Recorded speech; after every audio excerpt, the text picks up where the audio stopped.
I saw money, right?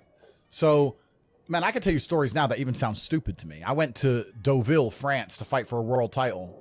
And I was sitting there and the promoter hadn't turned up yet. And I ordered 2 waters, 2 Perrier. Yeah. And they came and they were like €9 each. And I paid for them. And I said to Tristan, 20 quid for fucking water.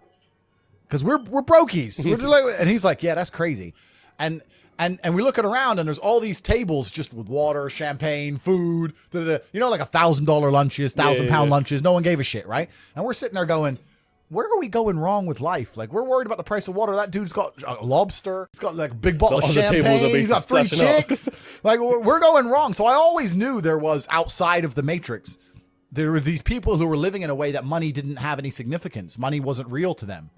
So I always knew it. I was always around it, especially through fighting. I went to a bunch of crazy countries, Kazakhstan, all these places. We're in Kazakhstan, a poor country. It's just G-Wagon, G-Wagon, G-Wagon, G-Wagon. I'm like, what's going on? Like, there are people who are living outside the Matrix, and once you live outside of it, once you get to a certain level of incomes and wealth, everything becomes free. Like, when I was looking at the price of that water, no one else in that restaurant even looked at the price of anything. It didn't matter. Yeah. And that's what I'm like now. I don't know the price of anything I eat or buy. If it's not a house or a car, even most supercars, G, I don't even know. If I want the new Maserati, the MC20, the Spider, I'm just going to text my boy, yeah, fully spec, every option. And it's going to come out the bank and I ain't going to notice.